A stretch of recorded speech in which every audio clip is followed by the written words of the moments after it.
tivermos em conta nossos pecados, Senhor, Senhor, quem poderá se resistir diante de vós? Então, se Deus levasse em consideração os nossos pecados, ninguém poderia se salvar. Ninguém poderia ir para o céu. Todos nós seríamos condenados. Mas nós somos salvos por causa da paixão, morte e ressurreição de Jesus. Por causa da sua paixão. E nós vamos ver que, depois que formos falar do quadro de Jesus misericordioso, está correlacionado com a cruz, com a paixão de Jesus. Então, se Deus levasse em conta os nossos pecados, nós não seríamos salvos. Mas aí Jesus vem dizer para Santa Faustina que mesmo através da sua paixão, e ele vai dizer em tantos textos, como Isaías 53, que ele levou sobre si as nossas dores, que nós somos curados graças às suas chagas.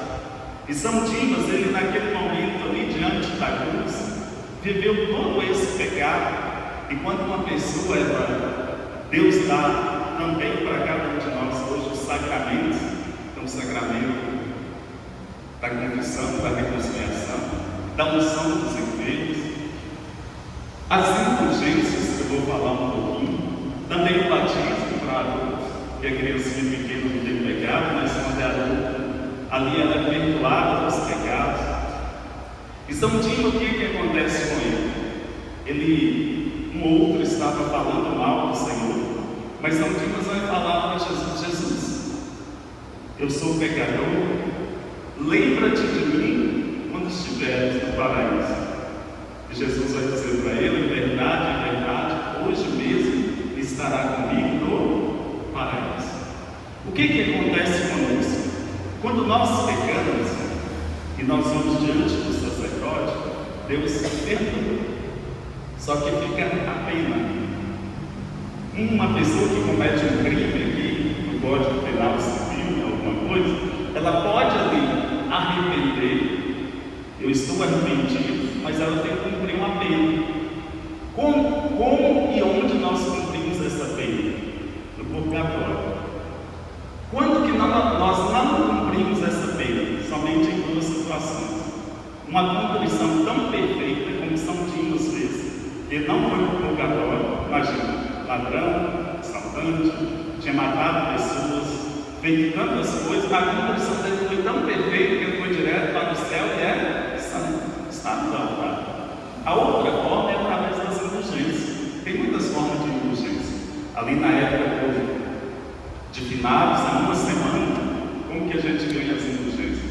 Estando em estado de graça, então a gente tem que estar sem pecado mortal, tem que ter confessado, rezar pelo Santo Papa, pode ser o terço rezado em família, 2 ou mais pessoas, ou rezado numa capela que tem o Santíssimo, da indulgência plenária.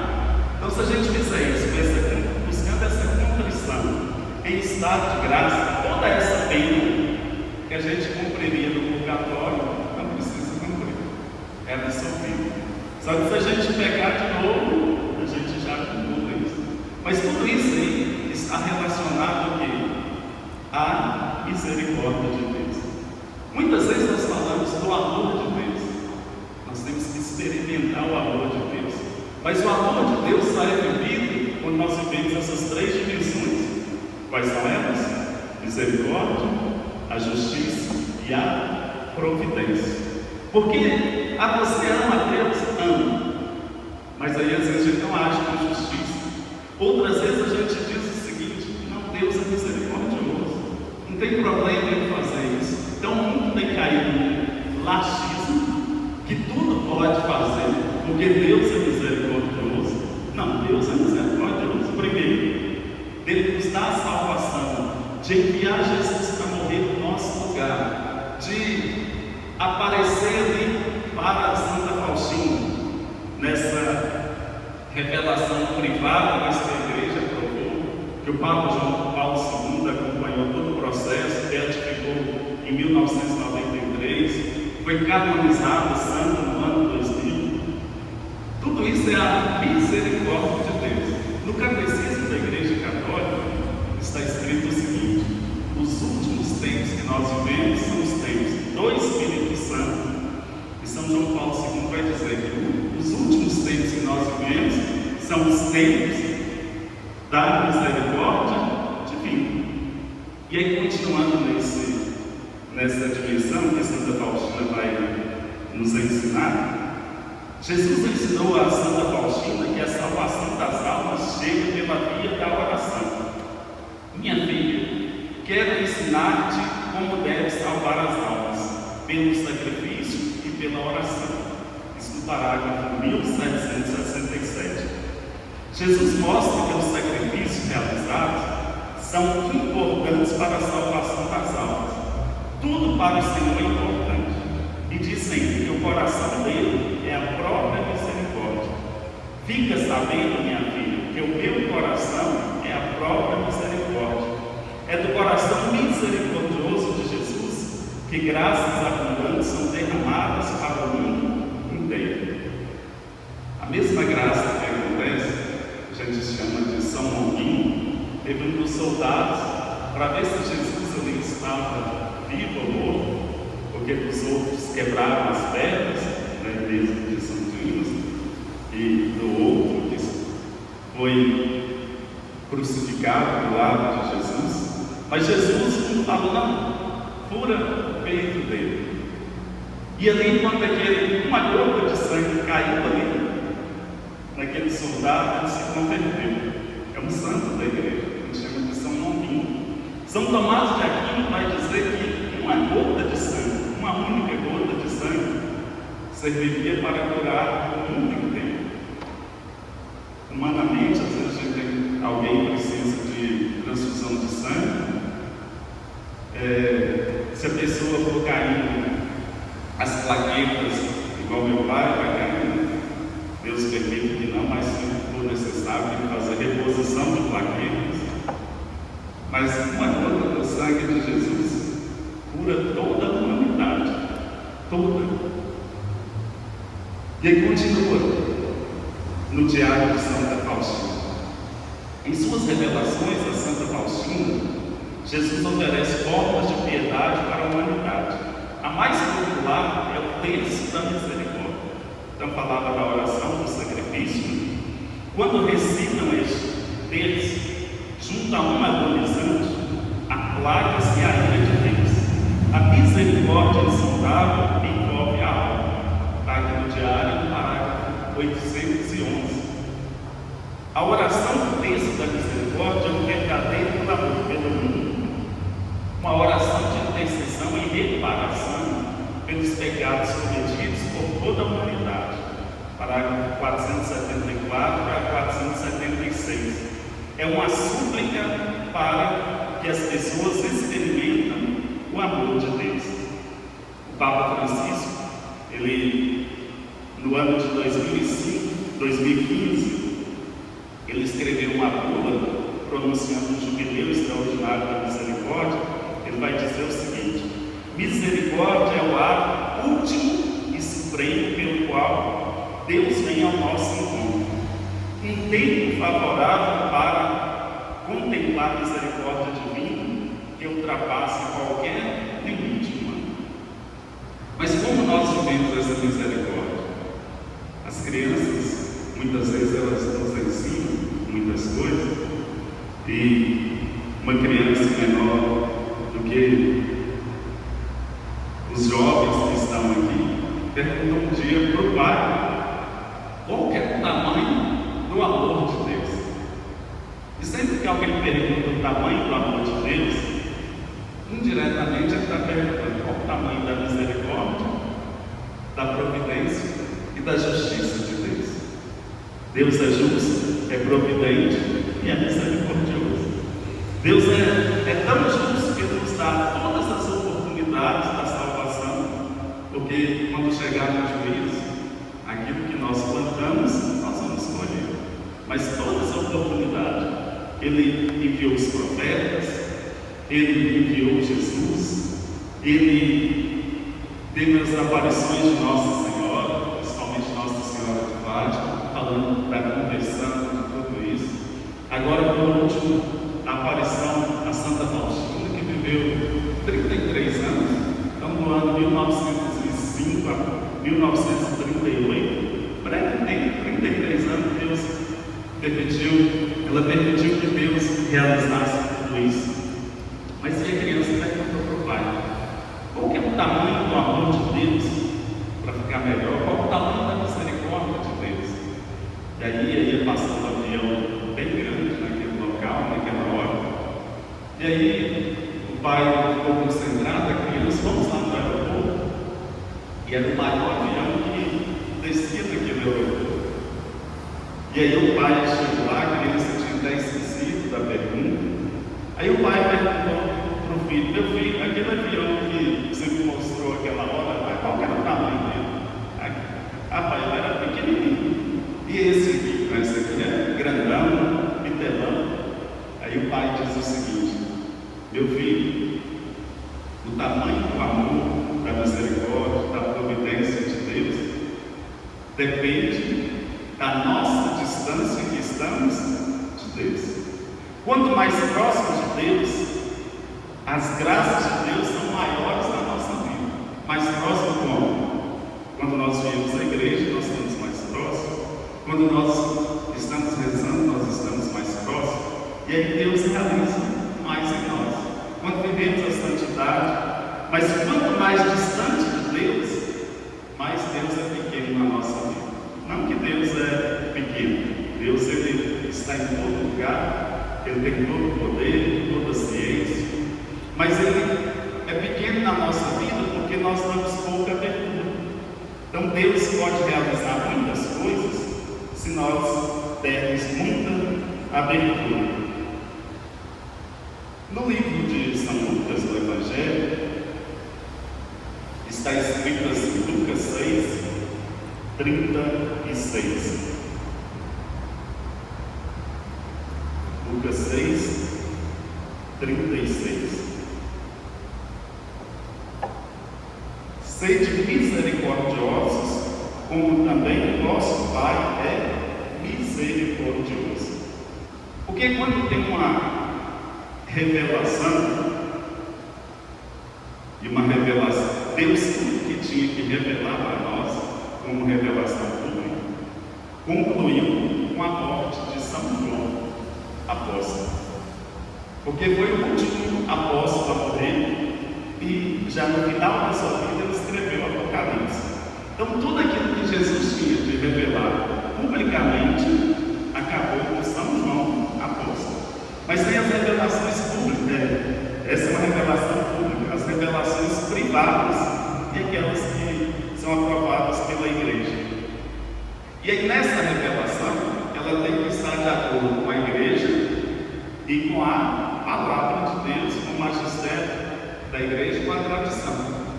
Quando está falando da misericórdia de Deus, lá no Antigo Testamento já fala dessa misericórdia. No Evangelho, Jesus vai dizer o seguinte: sede misericordiosos, como também o vosso Pai é misericordioso.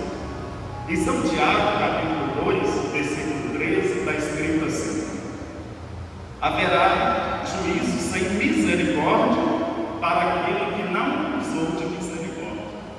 Se nós agirmos com misericórdia, Deus agirá com misericórdia conosco. Se nós agirmos sem misericórdia, Deus vai agir assim. E continua: a misericórdia triunfa sobre o julgamento. O último texto bíblico que eu vou abrir aqui é Lamentações, capítulo 3, de 22 a 23, está escrito o seguinte: é graças ao Senhor que não somos aniquilados, porque não se esgotou sua misericórdia. Cada manhã ele se manifesta, e grande é a sua fidelidade. Então é por causa da misericórdia do Senhor que nós não somos aniquilados. Porque se Deus nos tratasse conforme os nossos pecados, nós não estaremos vivos, nós não teríamos a salvação. O padre Garrigou Lagrange, Ele escreve muito sobre São Tomás, sobre essa também a dimensão da misericórdia, e ele vai dizer que um dos títulos mais importantes, ou um dos maiores títulos de Nossa Senhora, é quando nós rezamos a Salve Rainha. Aí nós dizemos: Salve Rainha, Mãe de Misericórdia. Então esse é um dos maiores títulos de Nossa Senhora. Então, antes de ter a revelação da Santa Faustina, a igreja já rezava a Salve Rainha e dizia: Salve Rainha, Mãe de Misericórdia. É um dos maiores títulos de Nossa Senhora, ser Mãe de Misericórdia. Então nós podemos ver que tudo está interligado na Sagrada Escritura, no magistério da igreja, no título de Nossa Senhora. Então Deus vai preparando e vai preparando a humanidade para viver esse ápice dessa revelação. Que Jesus é misericordioso, mas com todo esse ensinamento. E aí o padre vai dizer o seguinte, para a gente ir concluindo. Mas pergunta-se como é possível conciliar a misericórdia de Deus com a sua justiça. Porque quando fala do amor de Deus, da misericórdia de Deus, aí muitas pessoas vão dizer: mas se Deus é amor, por que tem tanto sofrimento? Por que Deus não intervém nessa situação? Por que acontece isso? Se Deus é misericórdia, quando é para a gente viver a nossa vida, aí nós colocamos: não, Deus é misericordioso, eu posso fazer, né? Deus não vai agir assim comigo, Ele é misericórdia. Mas quando é em relação ao mundo, o que acontece com as pessoas próximas, ou se é uma enfermidade, aí a gente acorda: Deus é misericordioso, que até que eu não intervém. Não curou meu pai, não salvou minha mãe, por que fulano morreu, meu parente? E aí o padre Garrigou Lagrange vai dizer o seguinte: ao falar desses dois atributos divinos, escreve-se que a justiça é um galho da árvore do amor de Deus. Esta árvore não é senão a sua misericórdia e a sua bondade, sempre desejosa de comunicar-se aos homens e irradiar. Em outras palavras, a justiça divina sempre se manifesta na vida dos homens como demonstração de seu amor e de sua misericórdia. Quando somos acometidos por doenças e sofrimentos, podemos certamente dizer que elas não passam de penas medicinais, remédios de Deus, a fim de que nos convertamos e nos voltemos a Ele. Em meio às cruzes dele, vale de lágrimas, urge que enxerguemos em nossas vidas a ação onipotente de Deus, que é capaz de tirar o bem do mal e verdadeiramente o faz. Então, quando Deus age por misericórdia, nesse livrinho aqui das 1000 misericórdias, está escrito aqui no parágrafo 687: desejo conceder graças inconcebíveis às almas que confiam na minha misericórdia. Em outro parágrafo, aqui no diálogo, está escrito que o mundo só terá paz se viver essa intimidade da misericórdia de Deus.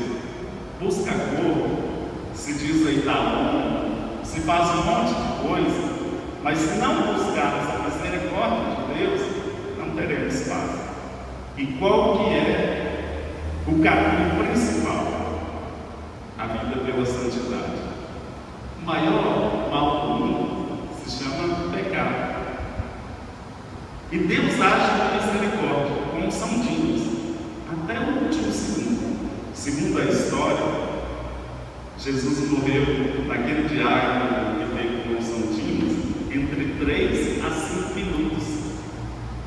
Se São Dimas não tivesse falado com Jesus, Jesus teria morrido, talvez ela não teria aquela oportunidade. Então nós que estamos aqui, nós temos essa oportunidade, a oportunidade de estar na presença de Deus. Se Deus nos chamar de ir para junto dele, isso é misericórdia. E Deus é justo, porque todo o esforço que nós fizermos, Ele fala: se a gente der um copo de água para alguém, a gente não fica sem a recompensa. mas todo esforço buscando o quê? Qual que é a nossa meta? Hoje eu preciso ser melhor do que ontem, e amanhã eu preciso ser melhor do que hoje. É isso. Mesmo que for um passo pequeno, mas o cristão sempre, ele não pode nem parar e nem voltar, nem regredir. Todo dia nós temos que fazer esse balanço. Eu cresci um pouquinho, eu estou sendo fiel, mas eu consegui ter mais paciência, eu consegui perdoar mais, eu consegui ter mais misericórdia, eu consegui ser mais fiel na vida de oração, na Santa Missa, no servir. Então eu estou dando sempre um passo. E aí nós vamos, para concluir, falar sobre o quadro de Jesus misericordioso e rezar um pouquinho. Então a imagem de Jesus misericordioso, ela foi revelada a Santa Faustina, na Polônia, a partir de 1931. Ela é conterrânea de São João Paulo II. Então o próprio Jesus Cristo apareceu a ela e pediu que fosse pintado um quadro exatamente como ela veio, para que o mundo conhecesse a misericórdia de Deus. Trata-se de uma imagem sagrada, cuja simples contemplação nos traz grandes graças. O próprio Jesus disse: por meio dessa imagem concederei muitas graças às almas, que toda alma tem, por isso acesse a ela. Então nós temos que contemplar principalmente Jesus crucificado, ressuscitado, que passou pela cruz, é a imagem de Jesus misericordioso, também dos outros santos, mas em primeiro lugar, de Jesus crucificado, de Jesus misericordioso, também do Sagrado Coração. Por quê? Porque quando contemplamos, nós temos testemunhos até de São João Bosco, ele bem pequenininho, como a mocinha aqui, o rapazinho. A mãe dele estava naquele momento mais difícil, ele falou quase uma hora, reclamando de tudo, de todas as coisas, e que a vida estava ruim, e que estava difícil, tudo. E São João Bosco já era um menino, já vivia a santidade naquele momento mais que a mãe, porque era uma criança, não tinha vivido tanto pecado. Aí depois que a mãe falou uma hora, ele: mãe, a senhora já terminou? Já.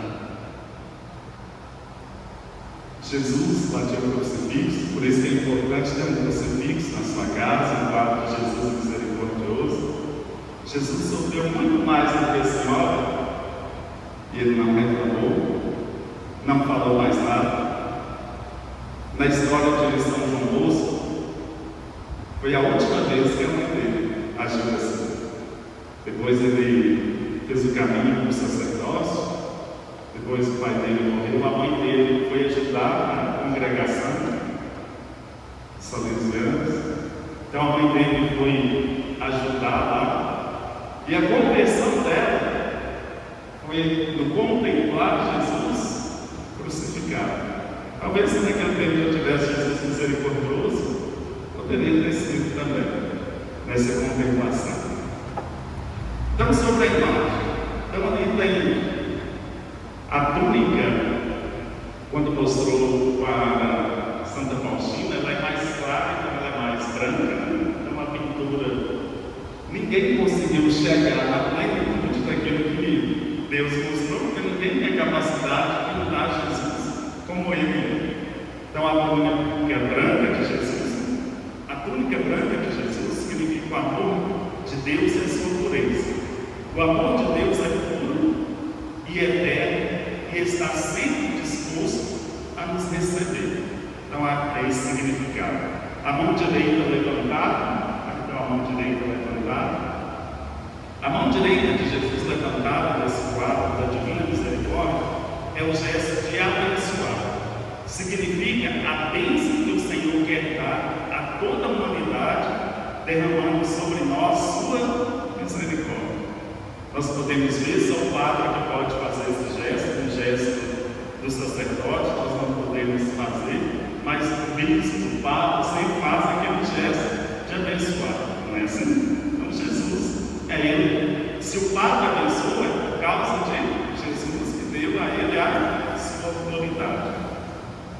A mão esquerda sobre o peito, para estar sobre o peito, a mão esquerda de Jesus sobre o peito aponta para o seu sagrado coração, de onde emana todo o seu amor. É de lá que saem os raios que exprimem sua infinita misericórdia. E agora nós vamos ver sobre os raios que saem do coração de Jesus. Os raios que saem do coração de Jesus têm um significado maravilhoso revelado pelo próprio Senhor. Eles relembram o sangue e a água que jorraram de seu coração quando este foi perfurado pela luz. Os raios vermelhos, onde nós podemos ver aqui, olhando aqui de frente, do nosso lado esquerdo, os raios vermelhos, simbolizam o sangue de Jesus, que salva o homem. O raio azul, claro, simboliza a água viva, o Espírito Santo, que brota do coração de Jesus e nos purifica de todo o pecado. Então, aqueles raios ali, do nosso lado direito, que são mais azuis. Segundo as palavras do próprio Jesus, os dois raios representam o sangue e a água. O raio pálido significa a água, que justifica as almas. O raio vermelho significa o sangue, que é a vida das almas. Ambos os raios jorraram das entranhas da minha misericórdia, quando na cruz o meu coração agonizante foi aberto pela luz. Esses raios defendem as almas da ira do meu Pai. Então, se Deus as diz com a justiça divina, Deus agiu com essa. Nós não conseguimos reparar o mal que nós fazemos a Deus, mas pela misericórdia nós somos perdoados.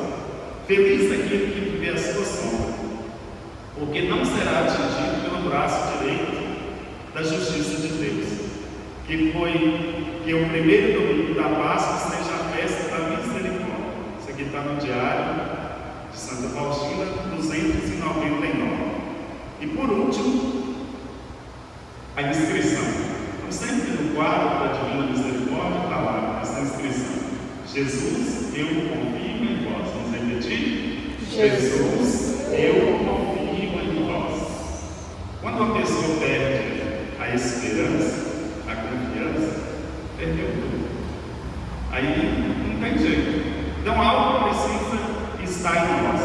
A inscrição de Jesus, eu confio em vós, é uma jaculatória, ou seja, uma pequena oração que deve ser repetida com frequência, com fé e devoção. Então, se nós temos essa devoção a Jesus misericordioso, pelo menos, no mínimo, umas 3 vezes, mas que seja mais, eu tenho que repetir essa jaculatória: Jesus, eu confio em vós. Mas Jesus, eu confio em vós, na hora que tudo está difícil, na hora que tudo está triste, na hora que tudo está bem, porque senão a gente não fala quando as coisas estão boas. Jesus também falou sobre ela: pinta uma imagem de acordo com o modelo que estás vendo, com a inscrição: Jesus, eu confio em vós. Desejo que essa imagem seja venerada primeiramente na vossa capela, depois no mundo inteiro. Prometo que a alma que venerar esta imagem não perecerá. Prometo também, já aqui na terra, a vitória sobre os inimigos, e especialmente na hora da morte. Eu mesmo a defenderei com minha própria glória. No parágrafo 47 e 48. Jesus ainda diz: ofereça aos homens um vaso, com o qual devem vir buscar graças na fonte da misericórdia. O vaso é a imagem com a inscrição: Jesus, eu confio em vós. Vamos ficar de pé, fazer um breve momento de oração, e convido você a